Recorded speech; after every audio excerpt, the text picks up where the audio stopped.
à tous. Donc Frédéric Jaffrès, je suis un des cofondateurs de Satellize et CTO de Satellize. Et donc Roman est directeur R&D de Satellize. Avec Roman, on va vous présenter la façon dont nous mettons en œuvre la méthodologie GitOps chez Satellize pour administrer des plateformes Kubernetes. Alors tout d'abord, quelques mots rapides concernant la société Satellize. Donc Satellize, nous sommes une société qui existe depuis 2010, spécialisée dans les managed services 24/7, acteurs français. Nous accompagnons nos clients qui sont des entreprises, des organisations qui ont besoin de déployer des infrastructures dans le cloud. Et donc nous allons les aider à déployer et faire le maintien en condition opérationnelle 24/7 de ces plateformes cloud et Kubernetes. L'entreprise, environ 35 collaborateurs, principalement des techniciens et des ingénieurs, donc une culture d'entreprise très, très technique. Et la société Satellize est partenaire de la société Outscale depuis 2011, plus de 10 ans déjà.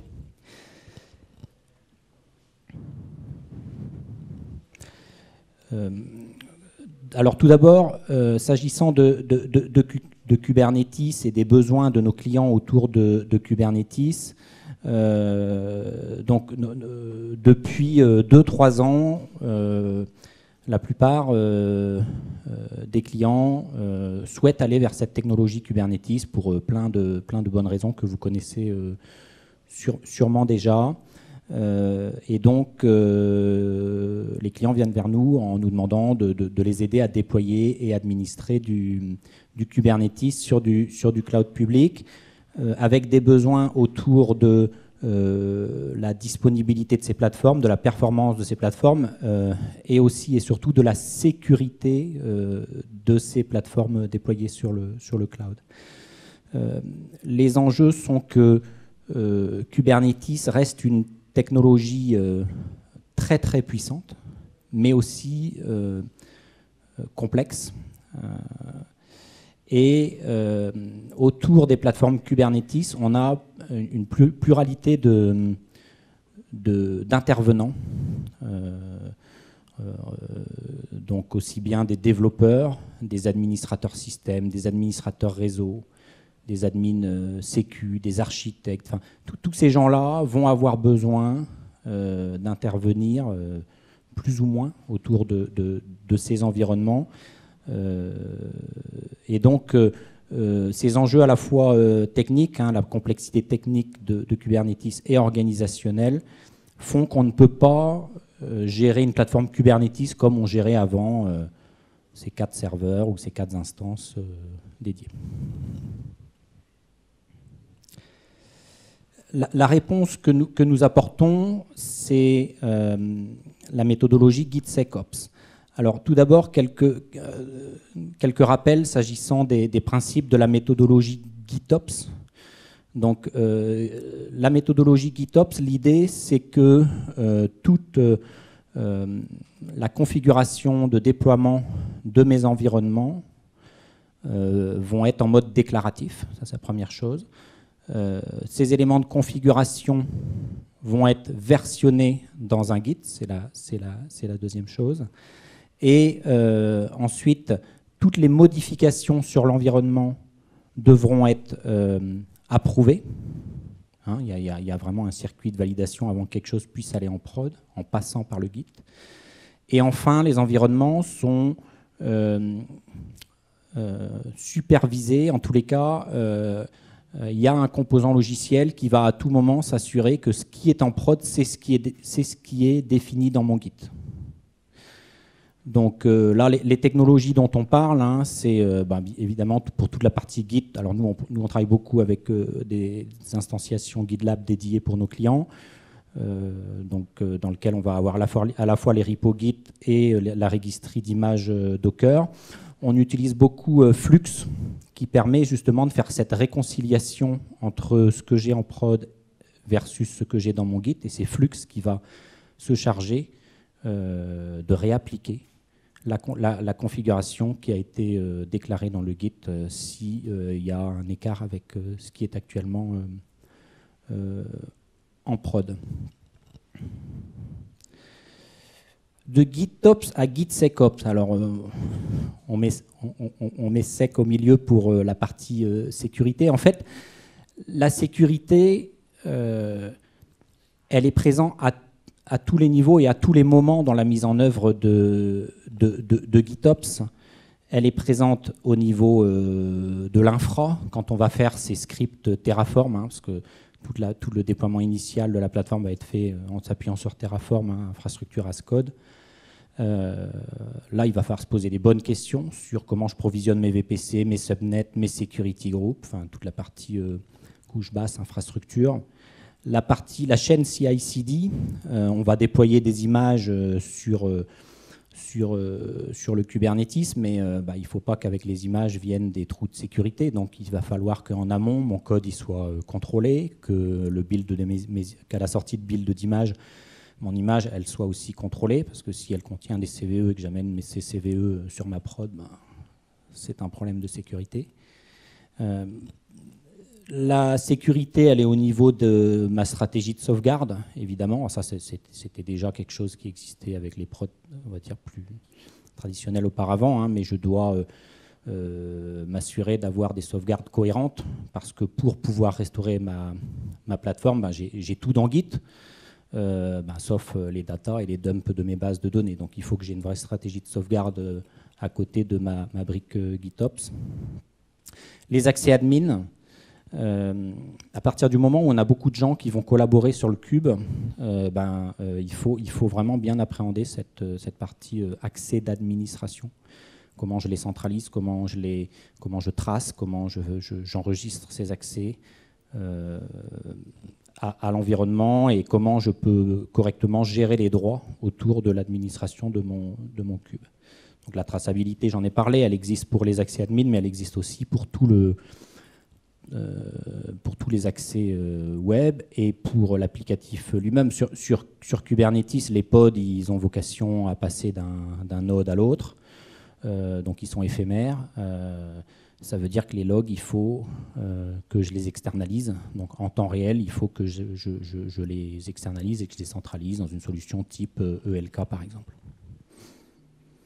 Voilà. Et la partie web, c'est vrai aussi pour d'autres plateformes, mais quand je provisionne avec mon GitOps une plateforme Kube, il ne faut pas que j'oublie de mettre en œuvre un WAF pour tous les flux entrant vers ma plateforme. Quels sont les bénéfices de cette approche GitSecOps? Dans les bénéfices, on a les bénéfices autour des déploiements, mais les déploiements ils vont être beaucoup plus rapides, sécurisés, parce que tout est versionné dans le Git. Je vais pouvoir aussi avoir une granularité plus fine, je vais pouvoir vraiment amener des micro-changements jusqu'à mon environnement de prod, et plus régulièrement. On a une centralisation, un historique complet de la configuration courante et des changements de la plateforme. Donc ça, c'est un vrai bénéfice. On sait à tout moment, on sait dans l'historique de cette plateforme à quel moment, quel changement est intervenu, puisque tout est logué dans les commits, dans le Git. Le rollback est extrêmement simplifié de par le fait que la configuration de mon environnement est centralisée dans Git et versionnée surtout dans Git. Donc je sais revenir dans tel ou tel état de ma plateforme très simplement. Et donc ça, c'est grâce à l'historique Git et à ma stratégie de sauvegarde qui doit être faite en cohérence avec mes repos Git. Meilleure stabilité et disponibilité, à partir du moment où on se force à faire toutes les opérations techniques autour de l'environnement en passant par ce chemin Git, Flux, et à partir du moment où tout est en infrastructure as code, en déclaratif, forcément j'ai un environnement qui est plus stable in fine et donc plus disponible. L'approche collaborative, c'est un bénéfice très intéressant, c'est-à-dire qu'on va pouvoir avoir justement ces développeurs qui viennent interagir dans le Git, plusieurs niveaux d'administration qui viennent intervenir dans le Git et qui vont pouvoir proposer des changements qui vont correspondre dans GitLab à des merge requests. Et je peux avoir un nombre limité d'administrateurs qui pourront accepter ces merge requests. Donc je garde un contrôle vraiment j'ai un contrôle important sur ce qui va en prod.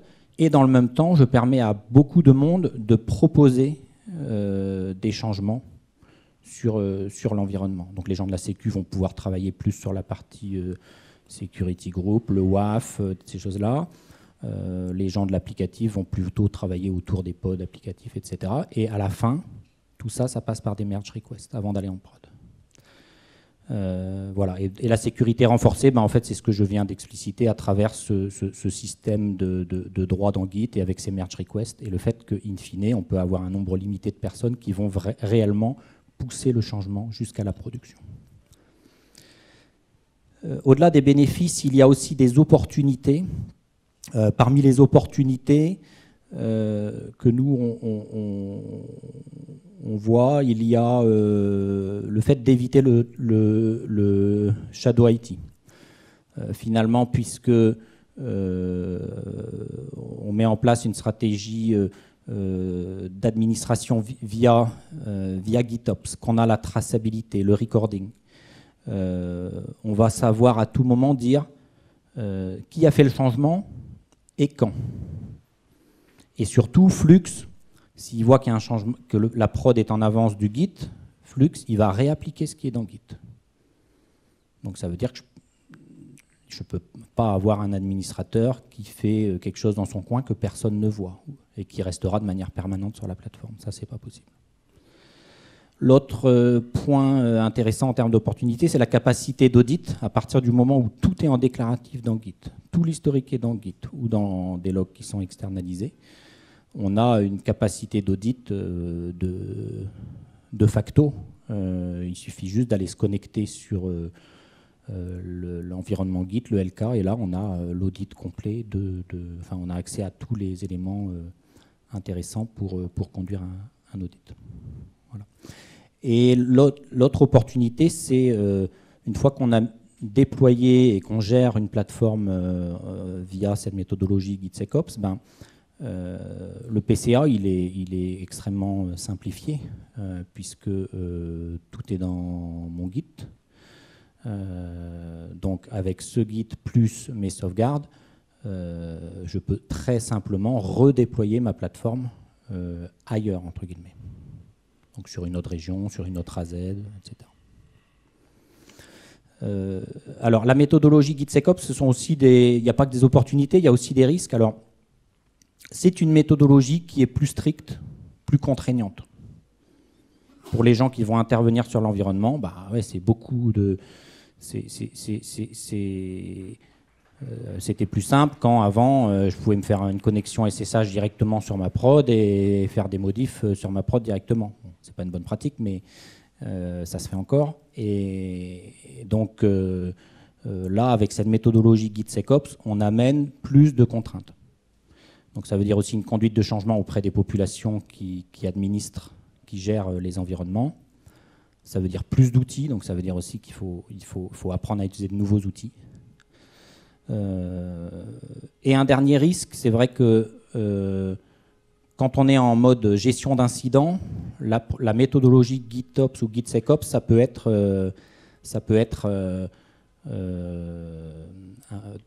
trop contraignant et du coup se pose la question de comment je gère mes incidents alors que j'ai cette méthode GitOps qui m'amène des contraintes. On en parlera juste après. Voilà. Maintenant, on va parler un peu de GitSecOps en pratique et je vais passer la parole à Roman. Je vais être ultra rapide parce qu'il nous reste 4 minutes et j'ai vite 4 minutes à montrer. On ne peut pas rattraper le retard. Donc, allez, 5 étapes pour aller. Donc, oui, je vais essayer rapidement synthétiser. Donc, la première étape, il faut discuter. On discute à l'intérieur de nos équipes, on parle, on essaie d'expliquer à chaque population pourquoi il nous faut GitOps, pourquoi il nous faut GitSecOps, quel avantage en sachant que chaque de cette équipe va comprendre que ça va être beaucoup plus complexe pour eux dans la vie quotidienne pour gérer le quotidien que c'était avant. Deuxième étape, sélectionnez vos outils. Entre les GitLab ou GitHub, entre les Flux, Argo CD, entre les, comment vous gérez les secrets. Est-ce que vous utilisez GitCrypt pour partager entre les équipes? Est-ce que vous utilisez le kubectl pour partager vos secrets dans le Git pour vos environnements? Qu'est-ce que vous utilisez comme monitoring derrière? Donc, pour surveiller que personne n'a désactivé Flux entre le temps. Troisième étape, définissez les règles et limites. En fait, effectivement, quand vous comprenez, vous déployer GitSecOps, c'est très bien, mais sauf que il faut déployer Flux. Comment déployer Flux? Est-ce qu'on a le droit de dépasser les limites GitSecOps d'un certain moment? Gestion d'incidents, justement. Et donc, définissez les limites pour que chacun comprenne cette limite et qu'il les applique dans le quotidien. Démarrez simplement par les petits projets. Quand vous avez un projet existant et vous voulez passer en GitSecOps, faites attention. Le Flux, il s'est supprimé aussi. Déployer le monitoring. Si quelqu'un désactive Flux, c'est pas bien. Ça doit sonner. Si c'est pendant un incident, OK, on désactive pour une heure plus tard, ça doit être remis en place. Et donc, le centre de vérité, il reste toujours dans le Git. Les 3 erreurs à éviter. Splittez vos projets dans les Git. Gardez un guide pour partie, tout ce qui est dev, tout ce qui est applicatif, tout ce qui est stack applicatif. Gardez un autre guide pour tout ce qui est Terraform, tout ce qui est autour de déploiement, partie initiale de setup. Ça reste GitSecOps, mais c'est plus simple de gérer quand c'est séparé, c'est plus simple de pointer le Flux ou d'autres outils dans les différentes choses. N'oubliez pas que vous avez, deuxième erreur à éviter, n'oubliez pas que vous avez le Flux en place quand vous gérez l'incident. Quand vous modifiez quelque chose en ligne pour comprendre qu'est-ce qui se passe, ne soyez pas surpris que rien n'ait changé, en fait. Et gardez vos images que vous utilisez, gardez dans votre registre. Et au lieu de continuer à utiliser les images en public, un petit busybox que vous téléchargez tout le temps de GitHub, non. Prenez, mettez chez vous, utilisez chez vous. Vous allez éviter certaines surprises. La petite vidéo qui va montrer, en fait, c'est quoi la vie quotidienne d'un GitSecOps. Voilà un petit app que j'ai mis en place juste, voilà, il a 2 définitions. Il a une définition Flux qui comprend juste une définition de Git où il se trouve et customisation qui explique où il se trouve l'application. Voici le Git. Et derrière, c'est juste customisation qui montre où il faut chercher les clés. Voilà certaines identités pour se connecter au Git. Voilà, de simple. Voilà le secret. Comment je partage les secrets? J'utilise GitCrypt. Donc, entre les personnes qui ont droit d'accès Git, chacun peut voir les secrets en clair. Mais personne d'autre ne peut le voir. Et la plateforme, surtout, il ne peut pas le voir. Donc, la plateforme ne va pas essayer de plier des choses. Voilà les customisations. Il pointe sur un petit répertoire. Maintenant, on va aller dans le répertoire Web Application. Web Application, c'est juste un endroit où il se trouve définition comment on le déploie. Et où il se trouve également définition de produit lui-même. Le produit il se trouve dans le stack Web Apps, donc on va dans le stack Web Apps et on voit, voilà, il y a une grace namespace et on va déployer là-bas service et un petit web, voilà, engine web Echo qui va nous montrer. Et là, vous allez voir comment, j'ai fait la vidéo parce que surtout que quand on fait les présentations, ça ne fonctionne jamais. Donc là, qu'est-ce qu'on fait? On va dans le répertoire. En bas, oui, ce qui est important, par exemple, quand vous choisissez l'outil, pourquoi nous on a sélectionné Flux? Le Flux, il sait aussi communiquer, il sait alerter. Donc dès que quelque chose est déployé, on voit en bas, ça c'est le petit Slack, le Cloud Days Demo. À droite, c'est une page web qui s'auto-refresh dans chaque 10 secondes. Et à gauche en haut, c'est mon Git dans lequel, voilà, j'ai déployé un service. Et là, je vais déployer un petit serveur web. Et on va voir comment ça fonctionne. Donc voilà. Ça prend quelques secondes, c'est super rapide. Voilà, ça c'est l'éco-serveur qui, vous connaissez, c'est juste qui permettent de voir votre requête directement sur le page. Donc si vous faites des bugs, c'est super pratique.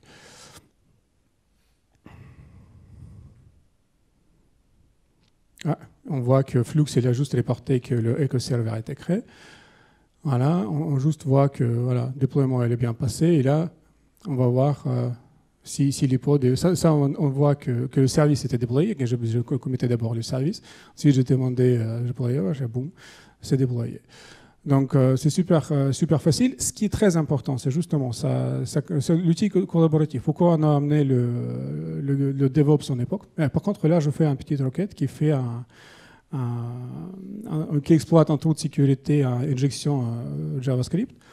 Et forcément, l'équipe de sécurité qui a fait contrôle, il intervient et il dit attention, vous avez oublié d'activer WAF. Donc, l'équipe sécurité, comme lui, il n'y a pas, c'est une personne virtuelle qui n'a pas le droit de commettre directement dans le master. Donc, il me crée un petit merge request qui déclenche chez nous une alerte qui dit attention, il y a un merge request à faire, sur lequel on intervient juste après, on le merge, ça s'applique, et on va retester notre petite courbe qui essaie de faire injection JavaScript et qui va nous montrer que, bim, c'est bloqué. Donc, on attend en bas, le petit déploiement, c'était en bas dans notre Slack. Ah oui, c'est pas encore mergé.